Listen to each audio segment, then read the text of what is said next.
Emily Elizabeth, and I'm the host of the What Fulfills You podcast, a show for and about individuals always seeking to be their best selves. On this show, we talk all about building the mindset, finding the right careers, creating meaningful relationships, and so much more. Welcome to the What Fulfills You podcast. Hello everyone. Happy Wednesday and welcome back to another episode of What Fulfills You. My name is Emily Elizabeth. I'm your host. And for today's very special episode, which happens to be episode 300, can't believe this is actually the 300th episode and that there have been many episodes that have been released on the show. But for this one, I decided I would make it more personal and dive into a Q&A. And some of these questions, or actually, I should say, all of these questions are submitted by some frequent podcast listeners. And interestingly, when I asked some of you to share some questions you have or you would love for me to dive into, to no surprise, there was a lot, and I mean a lot of overlap in the questions you have. And when I am crafting an episode or crafting what I'm going to talk about on this podcast, I always think about what has actually been valuable for each and every one of you and what are some of these overlapping topics. And it seems to me that in general, most of these topics are around decision making and how to create and live a more fulfilling life, so to speak. And for me, I've always defined fulfilling life as actually being genuinely happy and curious and interested in what you're doing on the day-to-day. There's not too many highs and there's also not too many major lows.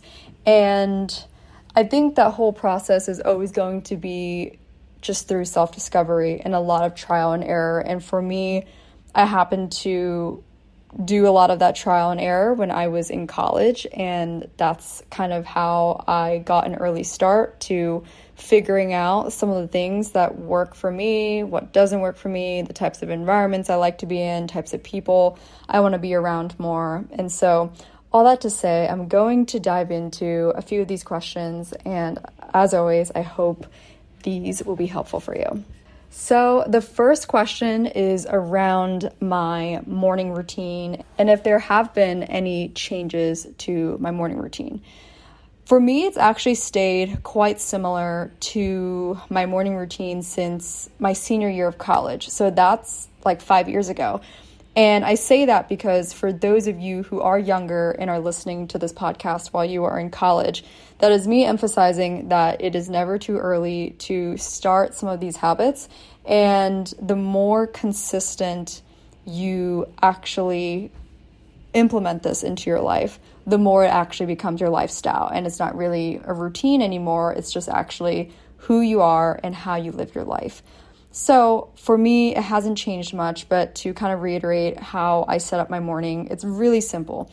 I wake up somewhere between 6 to 7 a.m. during the week, and that's also often contingent on my workout. So some days I'm working out at Pilates where I actually sign up for a class and I'm financially committed. Other days I might be playing tennis, which is often around 7 a.m. And other days if I'm working out at my gym at home, then usually I give myself some more leeway. So my wake up time just ranges depending on my workout, but yes, usually somewhere between 6 and 6:30.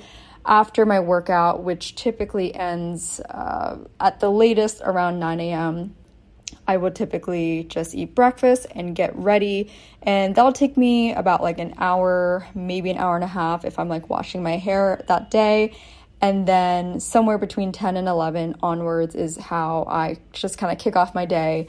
And then throughout the day up until maybe like 7 or 8 p.m. sometimes, that's kind of the end of my own workflow. So morning routine, super simple. And it's not something that I feel like you need to mimic the way someone else does things. Like one of my friends, she has her own architecture and design company, and she's actually the vice president of this big firm. And so she wakes up closer to 5 or 5:30, and she's a very early morning person. And she also has people in her company that are over in Europe. And so for that reason, she already is somewhat, time zone wise, she's behind when she's, if she's going to wake up at 7. And so for her, 5 a.m. works. For me, that's a little bit too early. And so you just kind of find what works best for you.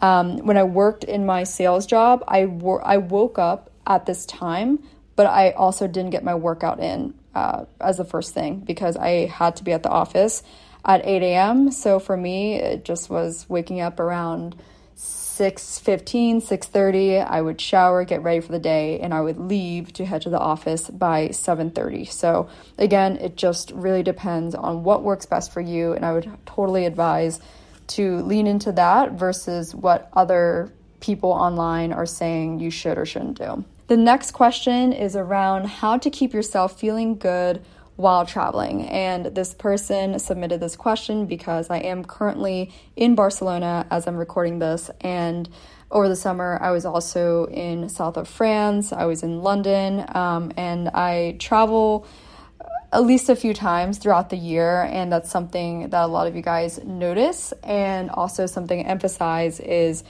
maintaining a level of routine even while I'm on the go. And so what that looks like is simply just maintaining similar habits or activities that I also do at home in New York. So for me here in Barcelona, and I also did this in France, I actually played tennis. And this morning I played tennis here in Barcelona. And just doing these small activities that I frequently do at home, it continues to help me feel good. And I think that's the biggest thing too, is when I travel, I try not to create too much separation from how I live versus how I live while I travel. And I think, again, it always depends on how long you're going on a trip for. So if you're going somewhere for 4 or 5 days, you have to give yourself leeway. Maybe you're only getting one workout in, but in this scenario where I'm actually here in Barcelona and over the summer I was traveling for 2 to 3 weeks at a time, I kept a lot of the habits the same because I'm going for a longer period of time. So in France, I was playing tennis, I think 3 times during the entire time I was in France, which was for about a week. Here in Barcelona, I've been keeping up with workouts. I am lucky to be a member at Soho House where they have a gym here. So I've been doing that where in the morning I'm at the workout. I'm doing sauna, steam, and also, once again, playing tennis. And so if you can find the small activities that you can maintain while you are traveling, that's my best piece of advice, is to keeping yourself feeling good while traveling. And something else that comes to mind too is how you eat. So of course, when we travel, we have a stronger tendency to maybe give ourselves more leeway, and I do that myself. But that being said, I still am quite mindful of how I'm eating. And just, again, if I'm going on a longer trip, that also means that my habits and the way I'm living my life are going to stay more similar to the way I typically do it versus a short 4 to 5 day trip. The next question is around day-to-day habits to make sure I am feeling my best. This one for me has been, I think, just the easiest practice in my lifestyle over the years. As a lot of you guys know, I'm a very active person, and this is actually funny enough how I fall asleep very quickly because I am either skating or playing tennis, or even if I am quote unquote working remotely, I am often physically leaving my house and going outside and going to either a coffee shop or a co-working space, or maybe I'm meeting with a client that day, or maybe I am on the ice depending on the season. If I'm coaching, maybe I'm running to and from the ice rink. And so just all of those combined, it helps me kind of feel my best in a way, that I actually got out of my house, I got some movement in, that kind of thing. I remember living in LA, when you drive everywhere, it felt a lot different because here in New York and even in any metro city, you are usually going to walk at least 8,000 to 9,000 steps per day, and on a really good day, even close to 15,000. So just doing that alone helps me physically feel my best, and also mentally, just kind of the walking aspect, just being on your feet and not just stationary, whether at your desk or in your car. That makes me feel really good. Besides that, just obvious workouts, so it's always for me a mix between gym, Pilates, tennis, skating. I always talk about mixing up your workout routine, because if you do just the gym or just like the same mundane workout every single week, not only is it really easy to get tired of that actual workout, but also your body is not getting a shock, meaning it's so used to what you're doing from a workout standpoint. And so it's actually really beneficial to mix it up for multiple reasons, because number one, you're going to be more engaged, more excited, and number two, your body will actually have a physical impact on the difference it is making to your body. Other habits that I do, and I wouldn't call these habits, but just they're simple things that I naturally do, and they also really boost my mood, is indulging in productive activities that also give me dopamine. So something I've shared a long time ago, and I still am public about it from time to time, but I actually do not have television in my apartment, and I have not had a TV since moving to New York. So what that does for me is that it limits my interest in indulging in Netflix or any streaming series or just watching TV as a whole. But also then it saves me money, right? Like I don't have any streaming service account. And I just simply, again, over the 3 to 4 years, I just stopped watching TV. And only if there's like a show that I'm utterly obsessed with, whether it's like Law and Order SVU or very limited shows that I'm just a diehard for, I will watch that on my computer. So what does that mean? My productive activities are usually actually productive. And maybe, I don't know, it just depends. Like sometimes for me, that is playing house music while I am commuting, like on the subway or walking to my appointment, whatever that is, like just like the two things combined, listening to music that gets me going and also being on the go. That's one activity that actually gives me dopamine.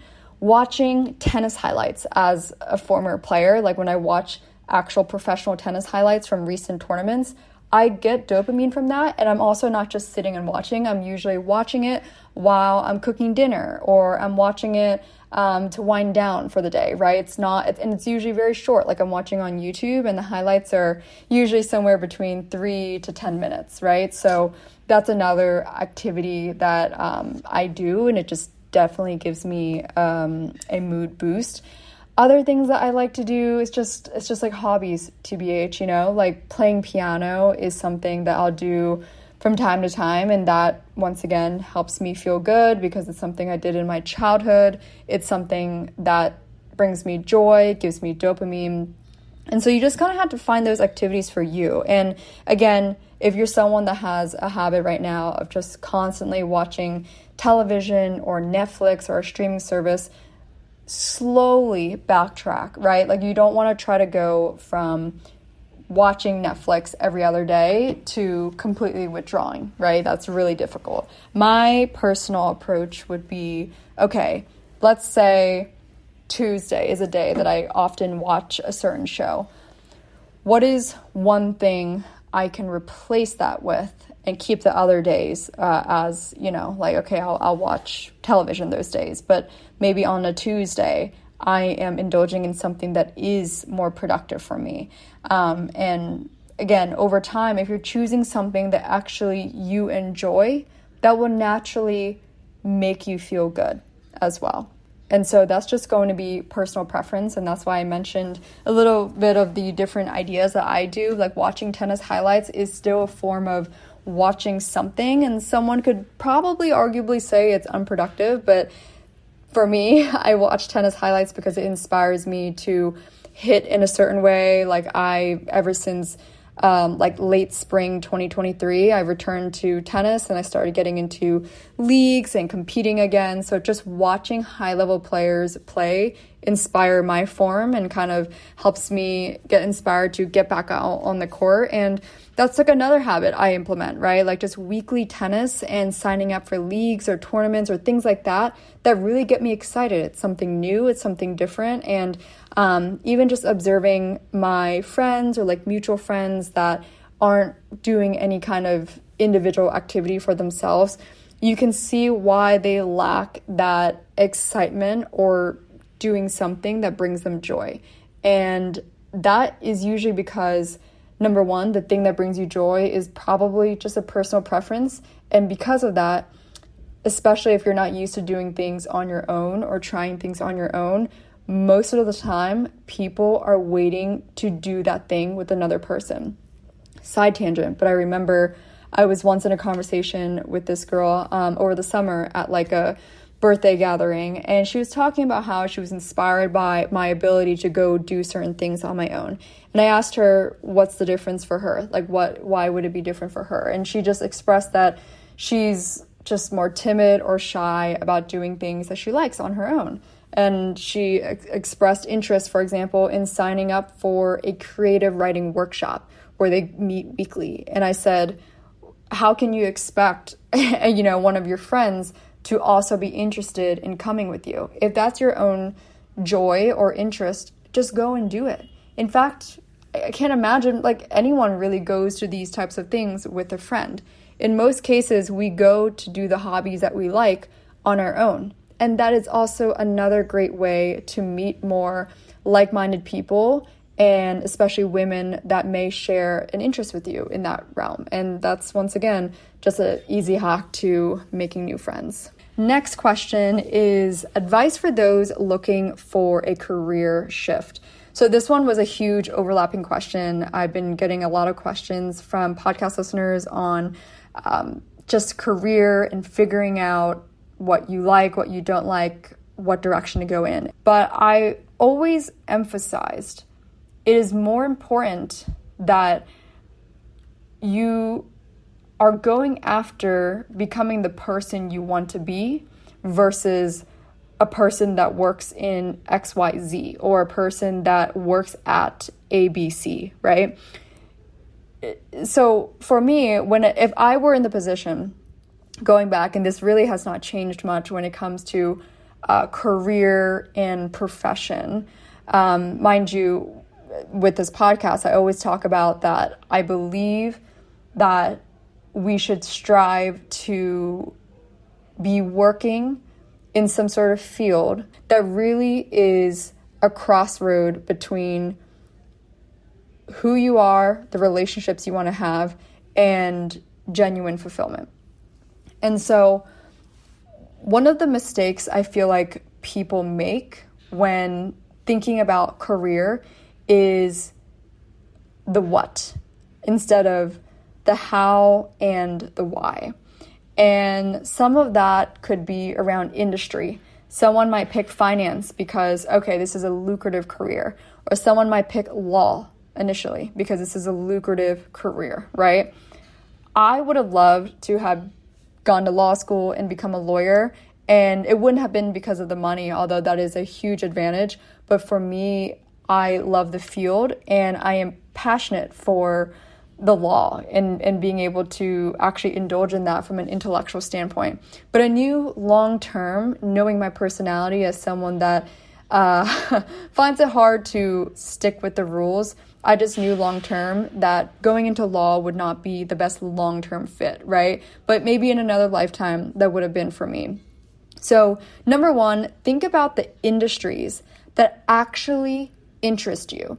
I actually have a girlfriend, she's in college right now, she's 19, and she's a sophomore in college, and something that she does not shut up about is being vegan and animal cruelty. She is vegan and has been vegan for a few years, but vegetarian all her life.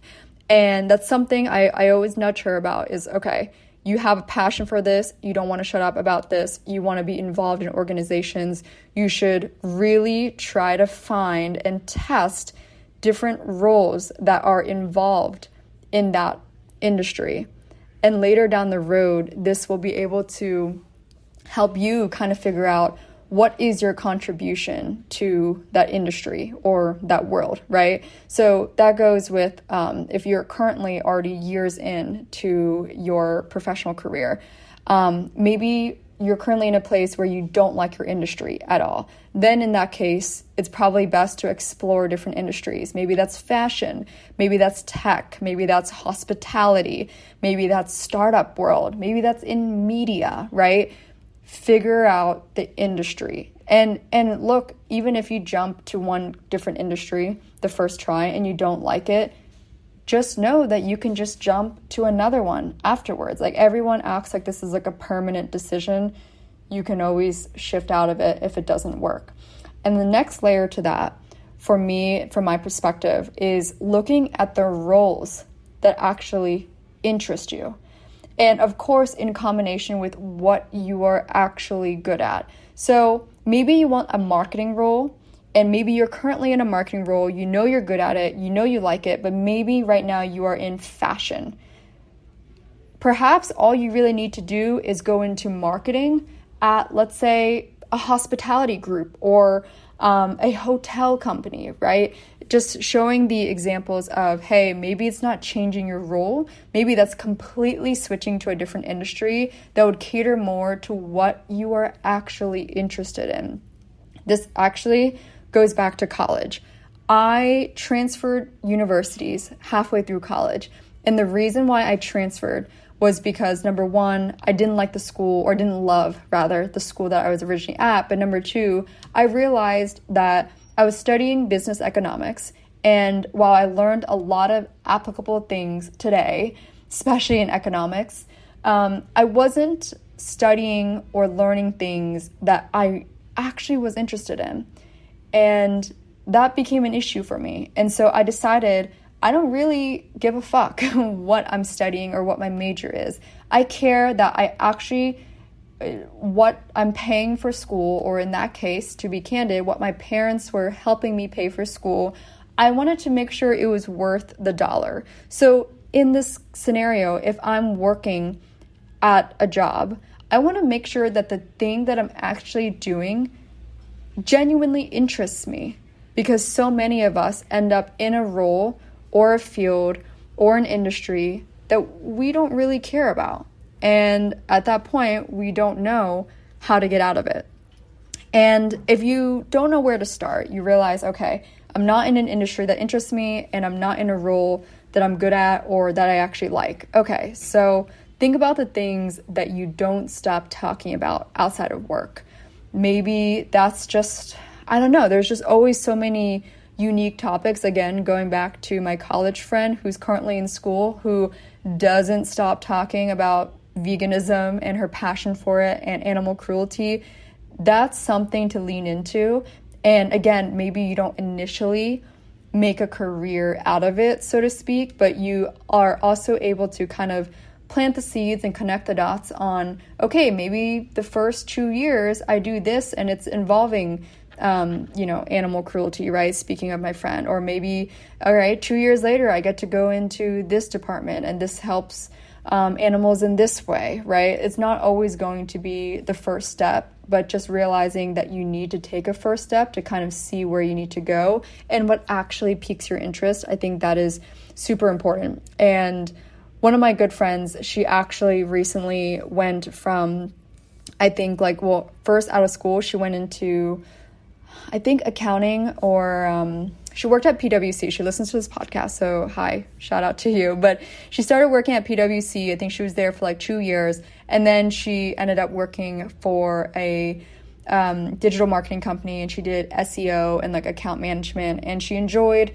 the remote aspect, but long story short, became more or less unfulfilled in what she was doing and where she was at. And then now she works more in office and actually at a startup that just piqued her interest. She was actually the first full-time hire, if I'm not mistaken. And I've asked her recently what she thinks of it, how she likes it. And she said she loves it. Like night and day, it's so different. She is working more, but she actually feels more engaged with what she's doing. And so I think that's something that's important to think about when it comes to career shift, or if you're early on in your career, test as much as possible engage if that actually piques your interest.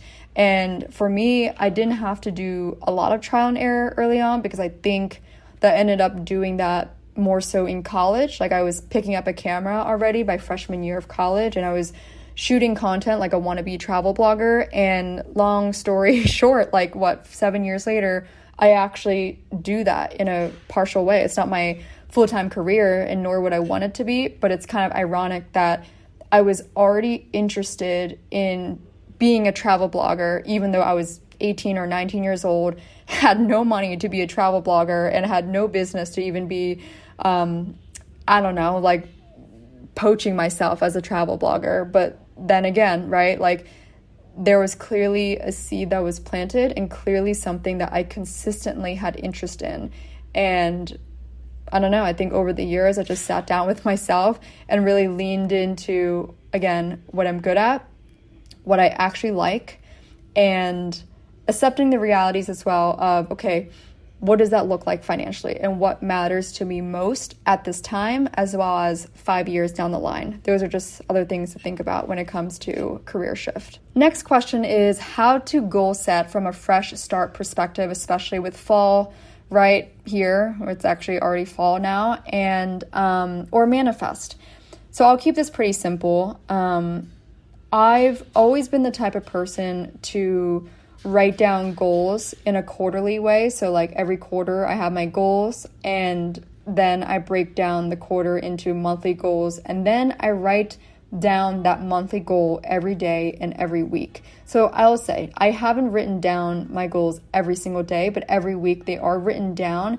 And what it has done for me, it's made me work backwards on, okay, what am I going to do today, not this week, but today, to actually inch towards that goal. And so the things that I write down then are action steps, and they inevitably become more or less my to-do list. And from there, it helps me actually pave the path for what I need to do this week and what I need to do today.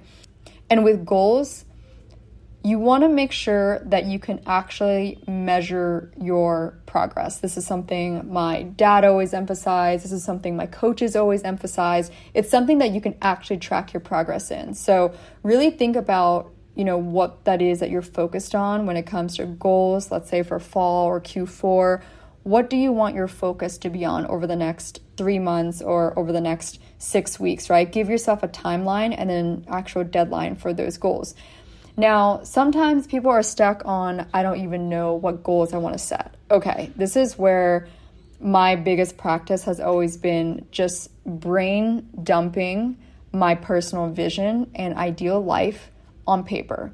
And what I personally do is I write it down as if there are no limits. So literally, I write down some crazy audacious things, such as, all right, I'm going to have a loft in New York City, possibly a one-bedroom apartment in Paris, and then I'm going to spend summers in south of France and Italy. I'm going to have speaking engagements, and I'm going to travel for podcast interviews, and I'm going to be helping these types of women, and these are the types of women who are my friends, and this is how I dress, and this is how I can afford my wardrobe, like my romantic partners, character traits, all of it. The reason why I share that is because I've noticed through conversation with some friends and mutual friends is that not many people actually write down their vision like this. And sometimes we fantasize things. We write down like these manifesting things, and we, envision our life to be a fairy tale. But for me, I have often thrown in a very realistic approach by putting in the snippets of like, oh, this is how I afford blazers from this store. I don't know, right? Like I'm actually realistic with, okay, this is my vision, and this is also how I do it. And I include that in my vision. And by doing so, for me personally, it has made it a lot easier to know, okay, what is then a goal that helps me get towards this vision down the line, which, by the way, the vision can evolve and change, and so you accept that as well. But what is a goal that can bring me closer to this vision? Okay, so if I want to have a home in New York and it's going to cost this, right? What can I do in my own life to set myself up to be able to afford that?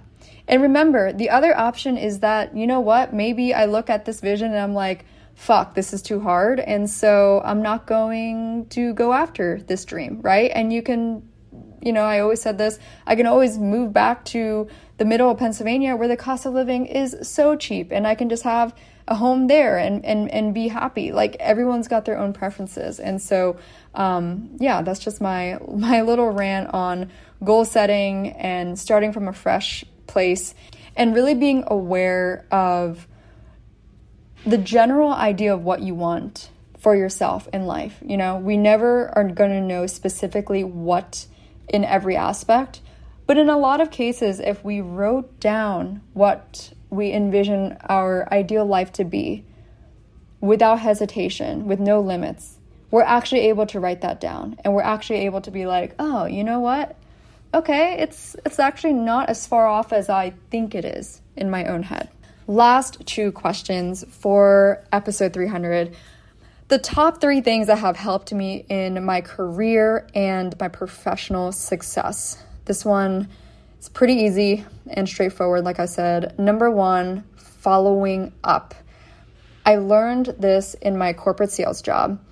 The way they trained us was magnificent. I mean, nothing scared me after this job. The amount of times I heard people say, fuck off, or fuck you, or shut the fuck up, or no, was endless, to be really honest with you guys. And I did outside sales, meaning I actually went business to business physically in my 3-inch pumps with my tote bag in a blazer, sweating in Laguna Beach, and I would go door to door.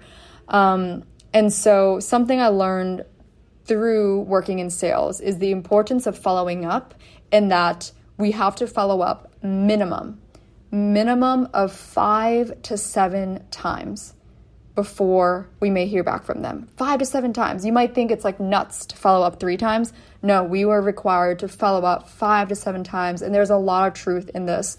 And I've even done 9 times before. And these are times where, of course, you don't want to look crazy and you have to use your emotional intelligence to know when it's time to move on. But I have applied this in my own marketing agency, even in my podcast when I wanted to get certain guests on. I followed up very diligently. And this is even in my influencer creator work, right? When I stay in hotels or I get restaurant collaborations, the reason why I've gotten them, and many of them I can point to as examples, I only got them because I followed up. And here's my secret. I usually follow up typically 2 to 3 days after the first email is sent. If they didn't respond, I follow up about 2 to 3 days later. And I use that as a guiding tool. I usually give them about 48 hours to respond to me, and I keep following up. And here's the thing. I'm happy to receive a no if that's going to be the answer. I would just rather hear from them a solid no rather than no response and always wondering. So don't be upset don't be shy about following up. And I'll leave one last thing on the following up aspect. I remember I interned at a digital marketing agency my senior year of college, and I found this remote internship. I thought it was perfect. It was perfect. I had an initial interview. It was great. And then they said they would follow up, and I really felt like I was going to get this role. And I didn't hear from them for maybe a couple of days. So I followed up with the hiring manager, and this was a small company of like 5 women. And I followed up and I said, the things I needed to say. And I just said, checking in, would love to make sure like everything you need from me. And later on I got hired, but a note that I saw on my manager's screen when we were having a meeting and she had a shared screen, I saw a little sticky note that was on her actual desktop. It literally said like positive, like something about like positive signs about Emily. She followed up on the role. I read that. Obviously, she just probably forgot that I could see that, but this was on her like little digital sticky note. And so that goes to show that people notice, whether you realize it or not, people notice if you follow up, and you follow up in a way that makes it just hard to say no to you. And that kind of ties into my second piece on what has helped me in my career is my level of assertiveness and not hesitating to go after the thing or the client or whatever that I want. And I've noticed a lot of people, when it comes to career, especially us women, we have a tendency to kind of not be sure whether, there is it too much if I speak up or whatever. Again, there are times where sometimes you are too assertive and you're coming off too strong, and that's where trial and error will come into play. Practice and experience will help. But for me, it's night and day if I know there's a client that is genuinely interested, or in this case, like a prospective client, if they're interested, I'm very forward with them and I will follow up even 6 months later. I will keep in touch and I will not hesitate to make the first move. This also has been the case sometimes in my past experiences. In other parts of life too, if it's like even making a new girlfriend, like if I see someone I like at a workout or I don't know, at a tennis clinic, I would just go up to them and introduce myself. And that's just a practice you really have to implement into your life.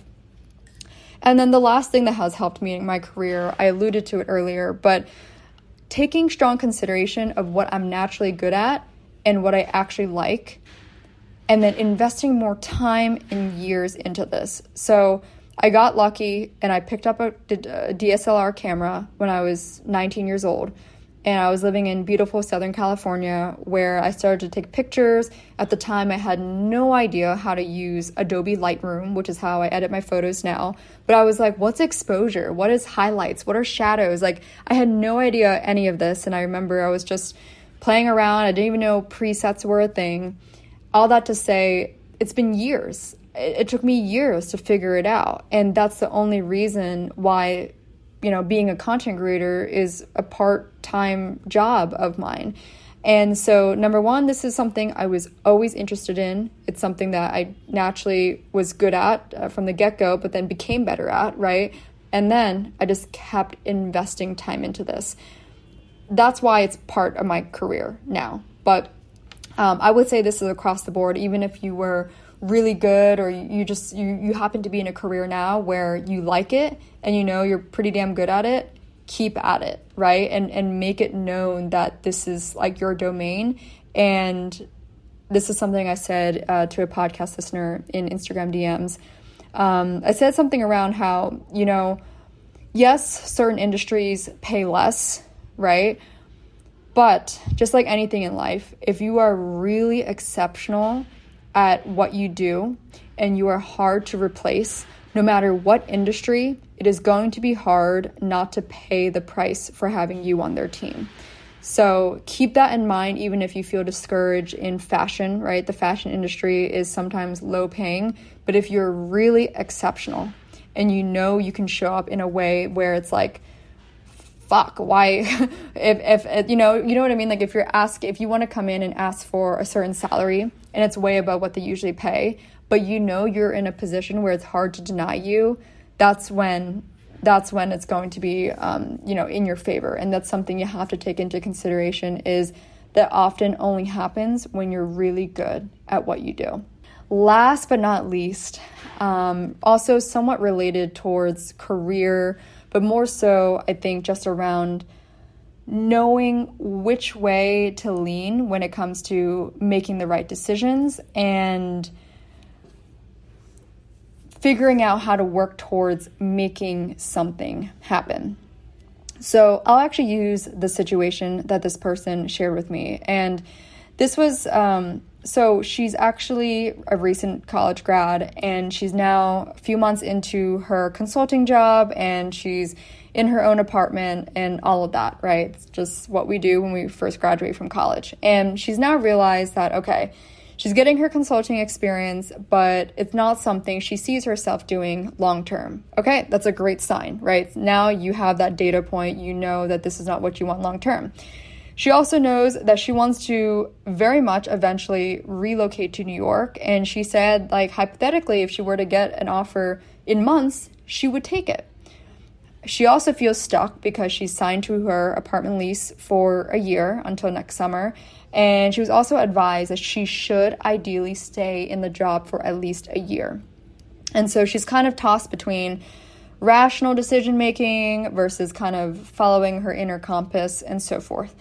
And like all things, I think in a lot of cases you need to combine both.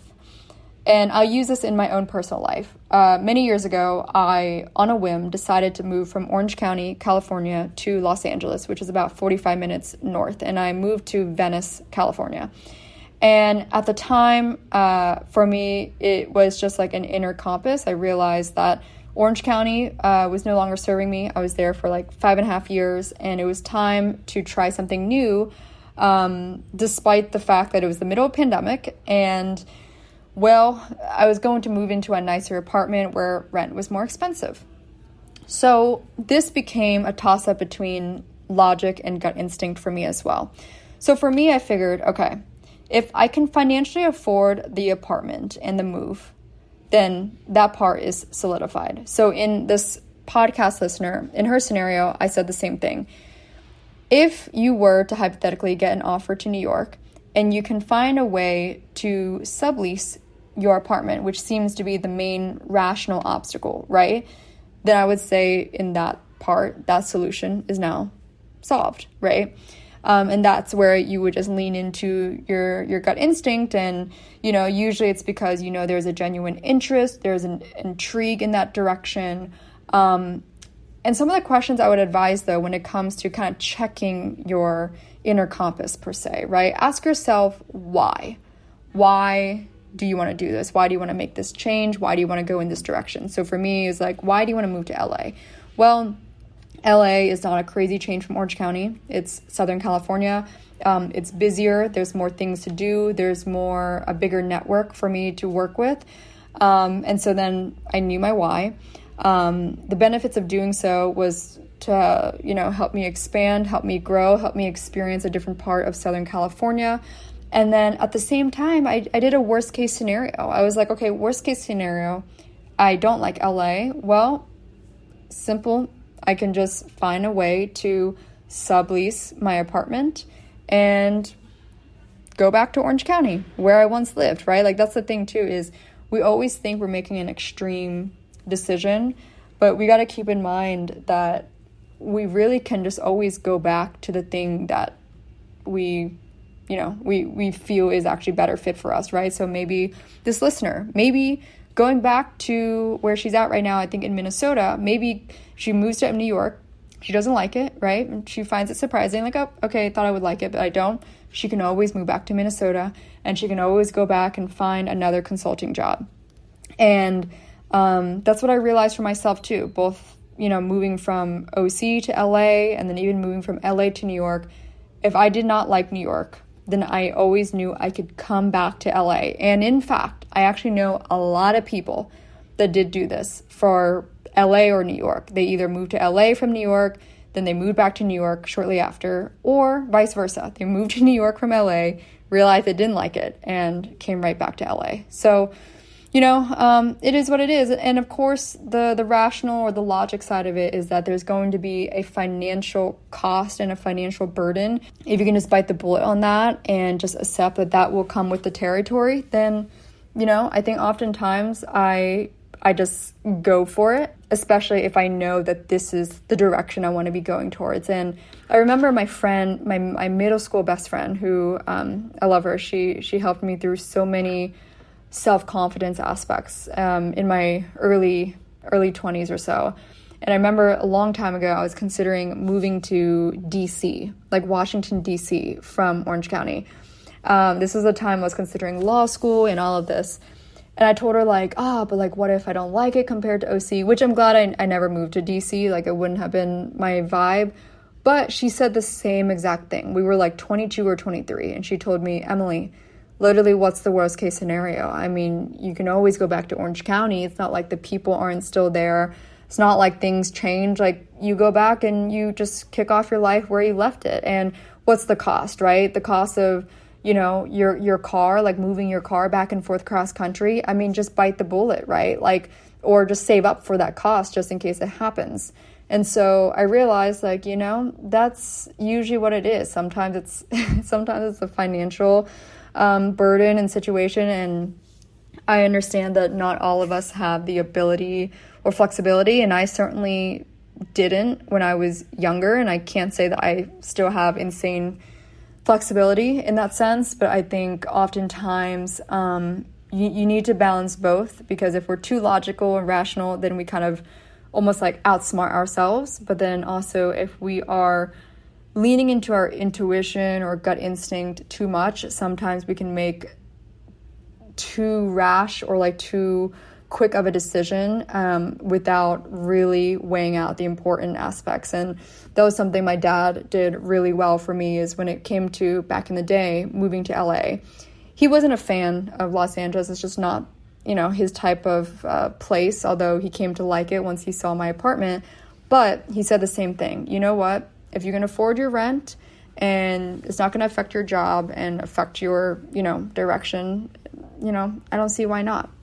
All right, so that was all for today's Q&A episode in honor of episode 300. I hope these questions and answers were helpful. And as always, if you enjoyed this episode or you had a takeaway from it, please be sure to DM me on Instagram and let me know. You can find me at Emily E. Duong or at What Fulfills You. I will answer on either or.